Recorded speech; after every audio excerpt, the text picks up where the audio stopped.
안녕하십니까. 역사진행학 여행자 CR의 꿈입니다. 1881년 3월 13일 러시아 알렉산드르 2세가 암살됐습니다. 농노해방령을 내리는 등등 각종 개혁적인 조치로 인해서 국민들의 큰 사랑을 받았던 황제였습니다. 근데 난데없이 이상한 풍문이 퍼져나갔습니다. 유대인이 그 황제를 암살했다는 풍문이었습니다. 국민들은 극도로 흥분했습니다.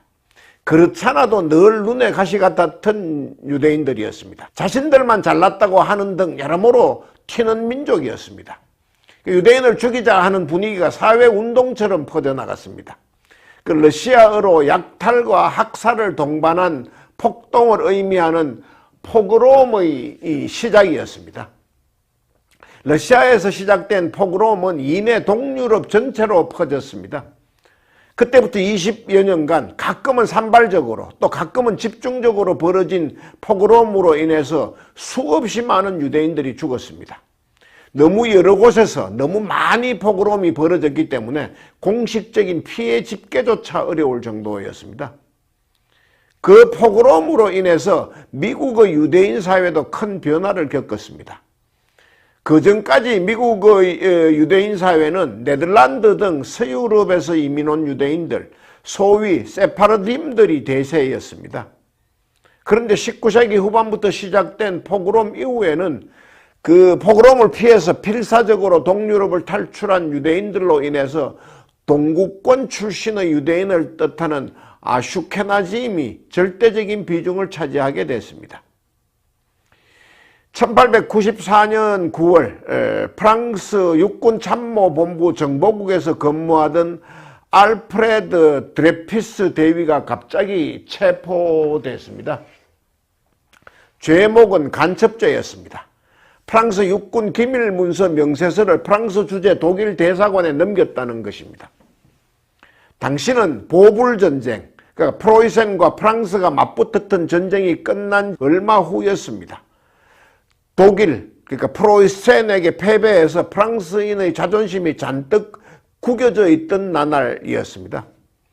국경지역이던 알자스 로렌 지방도 독일에게 빼앗겼고 전쟁 배상금을 갚느라 허리가 휠 지경이었습니다. 그런 상태에서 일어난 간첩 사건이었습니다. 프랑스 육군은 재빠른 수사 끝에 드레피스를 범인으로 체포했습니다. 기밀 문서 리스트가 정보국에서 취급하는 문서이고 거기에 적힌 필적이 드레피스의 것이라는 게 이유였습니다. 그렇지만 그가 범인으로 몰린 진짜 이유는 그가 유대인이라는 것 때문이었습니다. 유대인 외에는 이런 일을 할 놈이 없어. 정보국에는 유대인은 그놈밖에 없어. 그것이 수사 책임자들은 물론이고 수사 결과를 보고받은 프랑스 육군 최고위급들의 공통된 인식이었습니다. 드레피스는 그 수료를 본 적조차 없다고 결백을 주장했지만 아무도 그의 말을 들어주지 않았습니다. 재판도 일사천리로 진행됐습니다. 재판의 전 과정이 불과 나흘 만에 끝났습니다. 대역죄인 드레피스에게 종신형을 선고한다. 증거는 국가 안보를 위해서 공개할 수 없다. 그것이 수사와 재판의 결과였습니다. 드레피스는 바로 남아메리카에 있는 그 프랑스령 기아나의 악마의 섬으로 유배당했습니다. 영화 빠삐용의 무대가 됐던 바로 그 섬, 그 감옥이었습니다. 사건은 그렇게 끝나는 듯 보였습니다. 그런데 재판이 끝난 지 15개월 후에 상황이 돌변했습니다. 문제의 그 기밀문서 리스트의 필적을 우연히 보게 된 정보국의 피카르 중령이라는 사람이 그 필적이 드레피스의 것이 아니라는 것을 알게 됐습니다. 에스테라지라는 제3의 인물, 보병 대대장의 것이라고 확인했습니다. 그래서 피카르는 드레피스 재판 서류도 다시 한번 살펴봤습니다. 그의 유죄를 입증할 만한 어떠한 증거도 없었다는 것을 알게 됐습니다.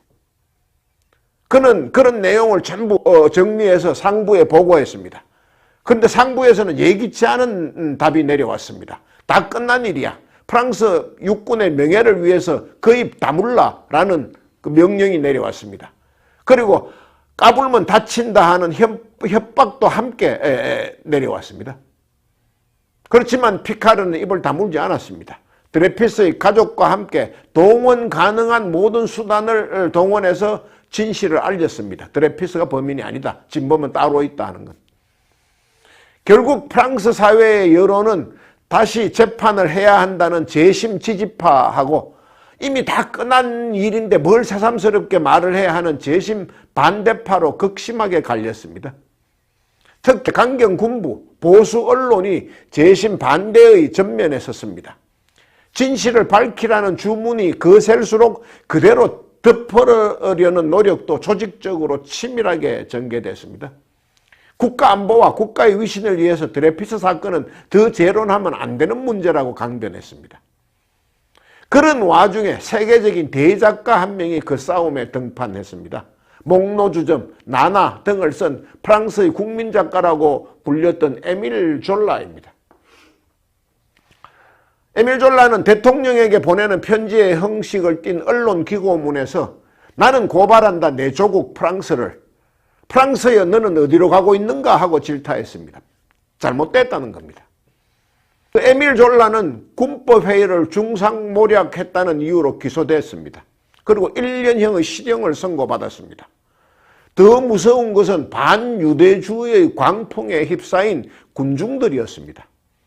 그들은 에밀 졸라를 죽일 듯이 위협했고 연일 졸라의 집으로 몰려가서 시위를 벌였습니다. 매국노, 반역자 이렇게. 에밀 졸라는 할 수 없이 신변의 안전을 위해서 영국으로 망명할 수밖에 없었습니다. 그 와중에 처음 드레피스를 진범으로 몰았던 수사 책임자인 앙리 중령은 진실이 밝혀지는 것이 두려워서 자살했습니다. 또 진범인 에스테라지도 영국으로 도망쳐서 자신이 범인이고 자신은 독일과 프랑스 양쪽의 이중 간첩이었다고 고백하는 책을 냈습니다. 결국 드레피스 사건에 대한 재심이 시작됐고 드레피스는 유배를 간지 악마의 섬에 갇힌 지 5년 만에 자유의 몸이 됐습니다. 그렇지만 그것으로 그 사건이 끝난 것이 아니었습니다. 프랑스에 엄청난 후유증을 남겼습니다. 국가와 군이 모든 것의 우위에 있다. 이렇게 하는 그 군국주의 세력과 자유, 평등, 박애라는 프랑스 혁명의 이념에 반대하는 왕정복고주의자, 그 왕정으로 되돌리자 하는 사람들, 또 유대인은 무조건 나쁘다는 과격 가톨릭 신자, 그리고 그런 극우파의 선동에 휩싸인 대중들은 그 재심을 주장하는 사람을 무조건 반프랑스적인 사람, 독일 편에 서는 비애국자라고 매도했습니다. 드레피스를 지지하던 수많은 대학 교수들이 대학에서 쫓겨났습니다. 최종적으로 드레피스가 무죄 판결을 받은 후에도 그 사실을 받아들이지 않는 사람들이 많았습니다. 그것은 유대인 비밀 조직이 배후 조종을 한 탓이다 그러면서 드레피스의 무죄를 믿지 않았습니다. 그때 두 쪽으로 갈라졌던 프랑스는 100년도 더 지난 지금까지도 이념 전쟁의 후유증을 앓고 있다고 합니다. 그 드레피스 사건이 한창일 때의 프랑스의 분위기가 어떠했는지를 증명하는 사파 한 장이 있습니다. 평온하게 시작됐던 가족의 만찬 자리가 드레피스 이야기가 나오자마자 난장판으로 변한다는 내용입니다. 가족이고 뭐고 없다는 겁니다. 드레피스 사건 앞에서는 언제 어떤 자리에서든 드레피스 이야기만 나오면 모든 것이 박살난다 하는 것을 풍자하고 있습니다. 근데 사실 드레피스는 자신이 유대인인지조차도 잘 모르는 사람이었습니다. 조상이 이미 오래전에 기독교로 개종을 하는 바람에 유대인 사회와는 거의 단절된 삶을 살았습니다. 근데 어느 날 갑자기 그런 봉변을 당한 겁니다. 하여간 나중에 나치의 유대인 색출 작업 때도 그랬지만 그 유대인을 색출하고 식별하려는 유럽인들의 노력은 집요하고 거침이 없었습니다. 정조부모, 고조부모 때에 기독교로 개종하고 그 후부터 줄곧 타인종과 결혼해서 핏줄로서의 유대인의 흔적은 거의 소멸됐다고 해도 과언이 아닌데 과거 어느 때에 조상이 유대인이 한 명 있다는 그 사실만 밝혀지면 묻지도 따지지도 않고 유대인으로 몰아붙였습니다. 거의 무조건이었습니다. 포그롬과 드레피스 사건은 전 세계의 유대인 사회에 큰 충격을 안겼습니다. 그 중에서도 이제 드레피스 사건은 특별히 이 사람에게 더 큰 충격을 안겨줬습니다. 당시 프랑스라면 세계에서 가장 시민의식이 발달했던 나라였습니다. 프랑스 혁명이 일어났던 지역이고 자유평등 박애라는 이념을 전 세계에 전파하고 있던 나라였습니다. 국가 차원에서도 유대인에게 가장 관대했습니다. 드레피스에게 그랬던 것처럼 그 유대인이라도 시민권을 줬습니다. 프랑스 시민권. 그런 프랑스가 유대인이라는 이유 하나만으로 한 개인을 완전히 말살했을 때, 또 유대인 전체를 잠재적인 반국가 집단으로 낙인 찍는 것을 보고 이 사람 테오도르 헤르철은 엄청난 충격과 공포에 휩싸였습니다. 그 테오도르 헤르철은 오스트리아 출신의 유대인 신문 기자였습니다. 오스트리아 신문의 특파원으로, 파리 특파원으로 일하는 중에 드레피스 사건을 직접 겪었고 전 과정을 심층 취재했습니다. 그는 공포감에 휩싸였습니다. 프랑스조차 이 정도라면 유대인은 세계 어느 곳에서도 안전하지 않다. 당장 내일이라도 내가 드레피스가 될 수 있다고 생각했습니다. 그는 유대인들만을 위한 별도의 공간이 필요하다고 생각했습니다. 유대인들끼리 모여 사는 나라가 있어야만 포그롬, 드레피스 사건 같은 억울한 죽음, 억울한 투옥을 당하지 않을 수 있다, 이렇게 생각했습니다. 그는 자신의 그런 생각을 유대국가라는 책에 기술했습니다. 시온주의가 비로소 세계에 소개되는 순간이었습니다. 시온은 특별한 말이 아닙니다. 예루살렘 주변에 있는 언덕의 이름입니다. 서울로 치면 남산 같은 곳입니다. 결국 시온주의라는 말은 예루살렘으로, 이스라엘로 되돌아가자, 그런 뜻입니다. 헤르철은 생각만으로 그치지 않았습니다. 행동에 옮겼습니다. 전 세계의 유명한 유대인들에게 편지를 보냈습니다. 유대국가 건설을 포함한 그 유대인들의 이슈를 다루는 세계회의를 개최하자고 주장했습니다. 그의 주장은 결실을 맺었습니다. 1896년 스위스 바젤에서 제1차 세계 시온주의자 총회가 열렸습니다. 그 모임에서 국제법으로 보장되는 유대인의 조국을 팔레스타인에 건설한다 하는 선언이 채택됐습니다. 이스라엘에는 건국의 3대 영웅, 3명의 국부가 있습니다. 그 첫 번째가 테오도르 헤르철입니다. 이스라엘 건국의 정신적 아버지라고 생각합니다. 그 사람들은. 지금 제가 화면에 띄우는 사진은 이스라엘의 초대 총리 벤구리온이 건국을 선언하는 장면인데, 그 벤구리온의 위에 걸려있는 대형 사진이 바로 헤르철입니다. 건국 초기에 유대인들은 거의 모든 모임 때마다 이 테오도르 헤르철의 사진을 내걸었습니다. 유대인들은 이 사람을 제2의 모세처럼 생각했습니다. 여러 면에서 모세와 닮았기 때문입니다. 특히 유대 건국을 주장했는데 그 건국을 직접 보지 못하고 갑자기 죽음을 맞았다는 점에서 그렇습니다. 출애굽을 이끌었던 모세가 가나안 입성을 보지 못했던 것처럼 헤르철은 이스라엘 건국을 보지 못하고 1904년 44살의 젊은 나이로 오스트리아에서 심장마비로 죽었습니다. 헤르철은 죽기 전에 나중에 유대국가가 수립되면 자신과 자기 가족들의 시신을 예루살렘으로 이장해달라는 유언을 남겼습니다. 이스라엘은 그 유언대로 이스라엘에 세워진 이후인 1949년 헤르철, 또 헤르철의 부모, 이미 사망한 헤르철의 자녀들을 이스라엘 국립묘지에 묻었습니다. 이스라엘은 그 국립묘지를 헤르철 언덕 또는 기억의 언덕이라고 부릅니다. 지금도 모든 국가 유공자를 그곳에 묻고 있습니다. 그 헤르철에 이어서 두 번째 건국의 아버지로 추앙받는 사람은 에드몽 로스차일드입니다. 전 유럽의 거미줄처럼 정보망과 사업망을 가지고 있던 로스차일드 가문의 프랑스 쪽 책임자였습니다. 그도 이제 헤르철의 유대국가 건설에 동의했습니다. 그는 지금의 팔레스타인 땅, 그들의 조상들이 약속의 땅이라고 믿었던 그곳에 땅을 사들이기 시작했습니다. 그 포그롬 시기 등 이제 초창기 전 세계에서 팔레스타인으로 이주해왔던 유대인들이 나중에 이스라엘이 건국됐을 때 그곳에 자기 땅을 갖게 된 사람들의 80%가 이 에드몽한테서 땅을 무료로 받았습니다. 사실 이제 동유럽에서 포그롬을 피해서 팔레스타인 땅으로 온 사람들은 대부분 무일푼이었습니다. 돈이 있을 수가 없는 상황이었습니다. 머뭇거리다가는 목숨도 위태로웠기 때문에 일단 몸부터 피하고 보자는 사람들이 많았습니다. 사실 유대인들이 그렇게 급작스럽게 몸을 피한 것은 그 이전에도 수없이 많았습니다. 유럽에 각종 정변이나 큰 재난이 있을 때마다 유대인들은 쫓겨났습니다. 유대인들의 재산을 노리고 일부러 그들에게 추방령을 내리는 경우도 허다했습니다. 그 유대인들이 이 다이아몬드 등 부피가 크지 않은 귀금속 산업에 특별히 많이 종사했던 이유도 거기에 있습니다.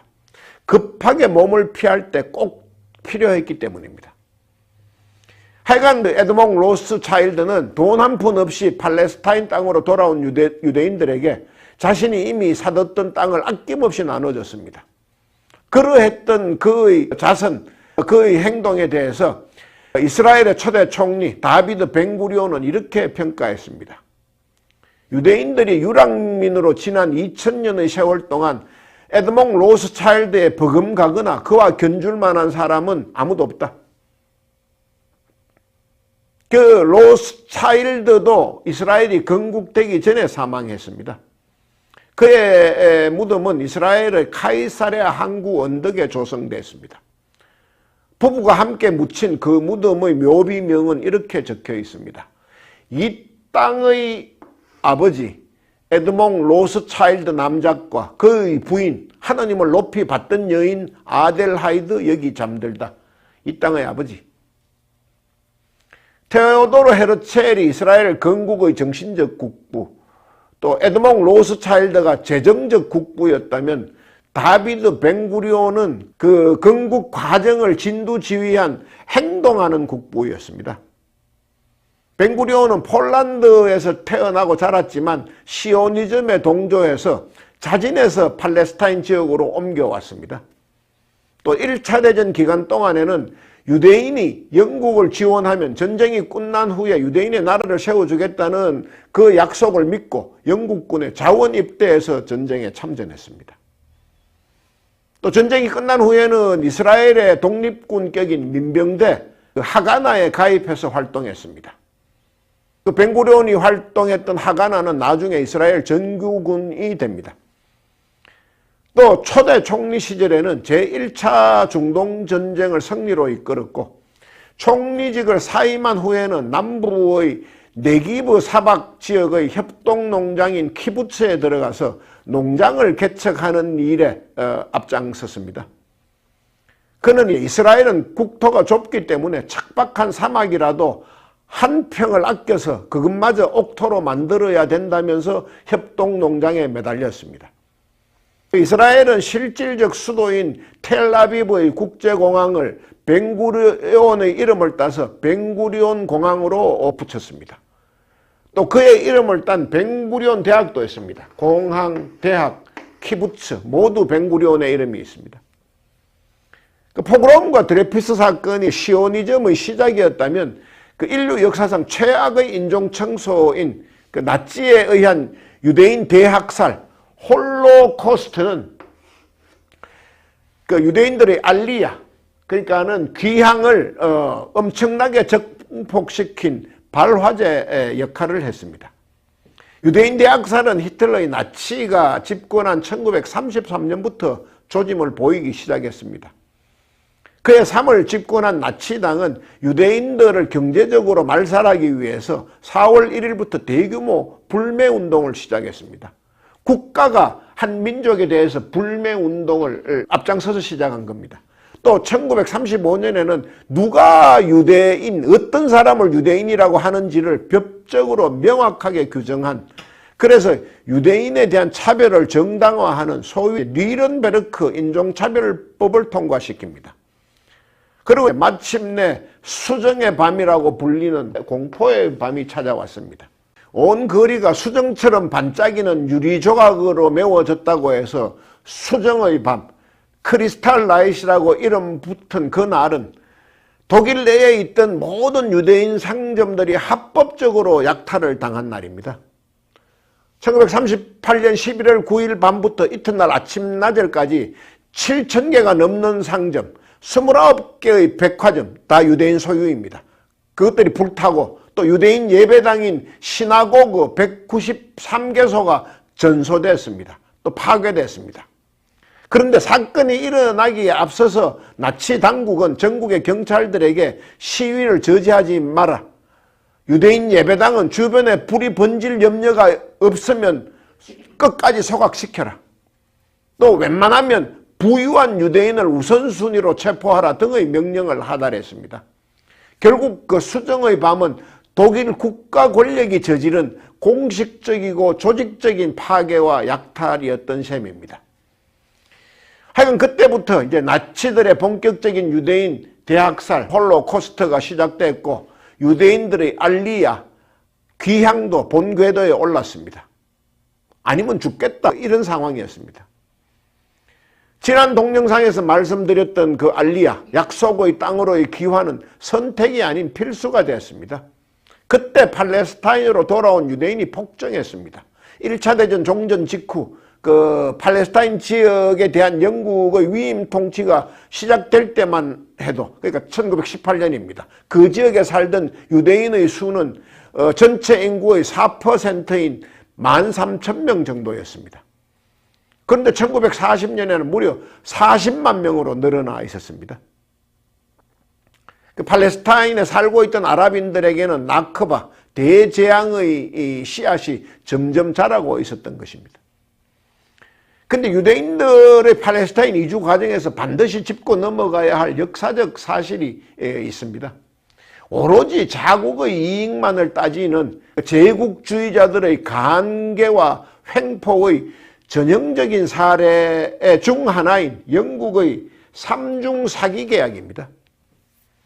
사실 이제 1차 대전이 발발할 때까지만 해도 유대인들의 알리야는 별다른 부작용 없이 서서히 점진적으로 이루어졌었습니다. 그런데 영국은 1차 대전의 상대국인 오스만 투르크 제국과의 싸움에서 아랍인들이 자신들을 지원해 줄 경우, 영국을 도와줄 경우, 그 말은 이제 아랍인들이 오스만 제국을 배후에서 공격을 해주면 전쟁이 끝난 뒤에 그 땅에 아랍인들의 나라를 세워주겠다고 약속했습니다. 아랍인들은 그 당시에 티르크족이 다스리는 오스만 제국의 지배하에 있었습니다. 아랍인들은 자신들의 나라를 세우고 싶었습니다. 그래서 영국의 제의를 적극 수용했습니다. 군대를 조직해서 오스만 투르크를 공격했습니다. 당시 영국 정부와 아랍 지도자 간의 그러한 약속이 오갔던 서한을 후세인 맥마흔 서한이라고 하고, 그 맥마흔이 약속했던 그 약속을 맥마흔 선언이라고 합니다. 그 선언이 맺어진 것이 1915년 10월입니다. 그리고 그 과정이 자세히 그려져 있는 영화가 데이빗 린 감독의 유명한 대작 영화 아라비아의 로렌스입니다. 그때 영국과 아랍인 사이에서 군사작전 실무와 연락책을 맡았던 그 토머스 에드워드 로렌스의 실화를 그린 영화입니다. 근데 영국은 맥마흔 선언을 맺은 지 얼마 지나지 않아서 또 다른 상대를 대상으로 또 한 가지 약속을 했습니다. 그 시절 가장 돈이 많았던 로스차일드 가문에게 영국의 전쟁 비용을 좀 도와달라고 부탁했습니다.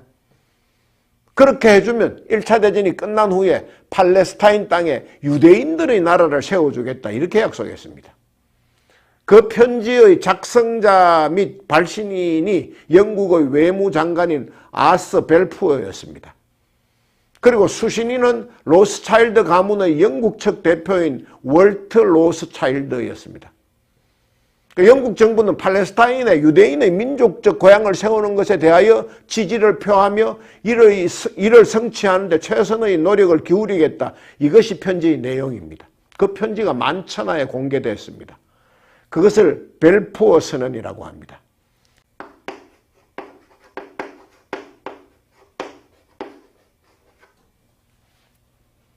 (1917년 11월에) 발표됐습니다. 아랍인들은 쏘갔다는 것을 알고 치를 떨었습니다.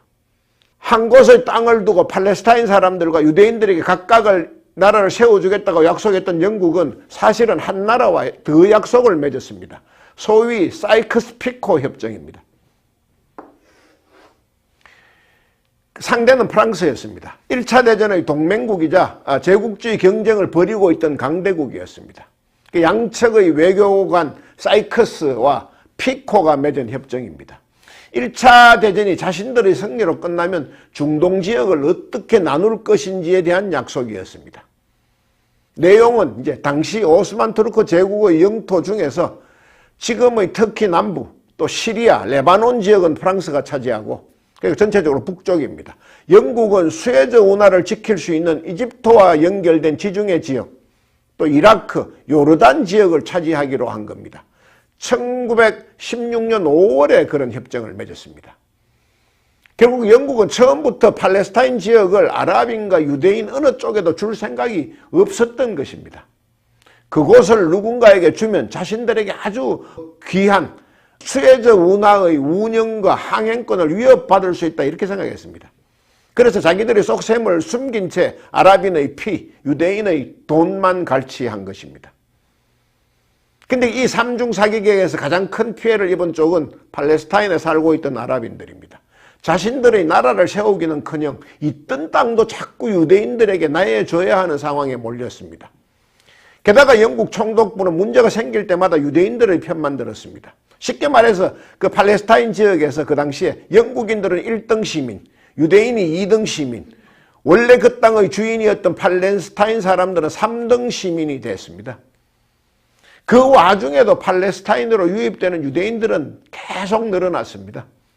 결국 견디다 못한 아랍인들은 1936년 4월부터 민중봉기를 일으켰습니다. 영국의 위임 통치와 유대인 이민 증가에 항의하기 위해서 총파업을 시작하고 세금 납부를 거부하고 또 유대인 제품 불매 운동에 나섰습니다. 일부 지역에서는 시설물을 파괴하기도 했습니다. 영국군은 아주 잔인하게 진압했습니다. 아랍인에 대한 통행 금지령을 내렸고 불응할 시에는 적결 처분, 그러니까 현장 사형을 시키는 경우도 많았습니다. 집단적으로 저항이 심한 마을에는 비행기로 폭격을 하기도 했습니다. 유대인들은 그 아랍인들에 대한 정당 방위, 그 사람들이 자기들을 공격해 올 때 미리 막아야 된다, 이런 명분으로 유대인 정착촌인 이슈브를 지킨다는 명분으로 준군사 조직인 하가나를 확대 편성했습니다. 유럽에서 무기를 마구 사들였고 영국은 그것을 묵인했습니다. 결국 3년에 걸친 아랍인들의 봉기는 아무런 소득 없이 끝났습니다. 5,000명이 죽고 2만 명 가까운 사람이 부상했습니다. 나중에 이스라엘이 건국된 후에 팔레스타인 사람들이 이스라엘에 대해서 저항운동을 벌이는 것을 인티파다라고 합니다. 봉기, 각성 등을 뜻하는 아랍어입니다. 1987년에 1차, 2000년에 2차 인티파다가 있었습니다. 그렇지만 그 두 번의 봉기는 팔레스타인 측에 숱한 사상자만 안겨졌을 뿐이고 아무런 소득 없이 끝났습니다. 저는 1936년에 있었던 아랍인의 저항은 영차 인티파다라고 생각합니다. 그 이후의 인티파다와 마찬가지로 아무런 결실을 맺지 못했습니다. 그렇지만 팔레스타인 사람들은 그때도 각성하고 봉기했습니다. 오늘은 여기까지 하겠습니다. 다음 시간에는 유대인들이 왜 그렇게 유럽 사람들이 눈밖에 났는지, 그들은 왜 늘 욕받이 신세를 면치 못했는지, 근데 그 와중에 어떻게 그렇게 불가사의한 스마트한 민족이 됐는지를 중점적으로 알아보겠습니다. 감사합니다.